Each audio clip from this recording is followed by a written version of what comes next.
आज का दुष्यंत, सुनो। हम लोगों को आपस में मिलते जुलते 2 वर्ष हो रहे हैं।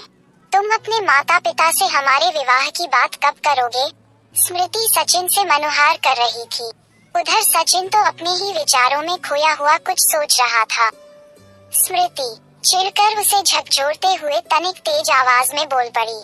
मैं देख रही हूँ तुम लगातार टालमटोल कर रहे हो। मेरे घर में मेरे मम्मी पापा मेरे लिए रिश्ते खोज रहे हैं। मैं उनको अधिक परेशान नहीं कर सकती। तुम समझ रहे हो ना?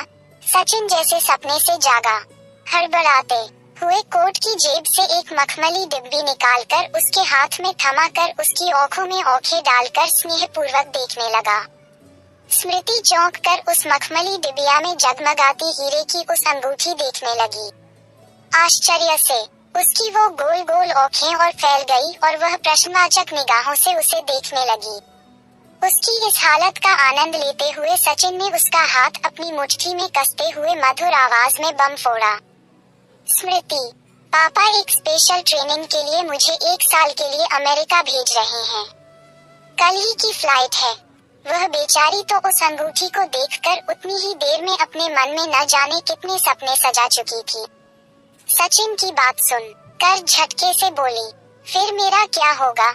अब सोचना क्या है? अपने प्रेम की निशानी के रूप में ये हीरे की अंगूठी तुमको पहना ही रहा हूँ।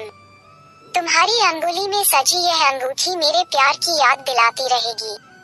फिर 1 साल तो यूं ही चुटकी बजाते निकल जाएगा। वह चोट खाए नागिन की तरह गुस्से से लहराते हुए चीखी। आखिर तुम भी औरों जैसे ही निकले। बस बहुत तमाशा देख लिया, अब और नहीं। सचिन हैरानी से उसके बदले तेवर देख रहा था। उसकी बोलती ही बंद हो गई थी। स्मृति ने अंगूठी उसकी ओर फेंकते हुए कहा, मैं महाकवि कालिदास की शकुंतला नहीं हूँ।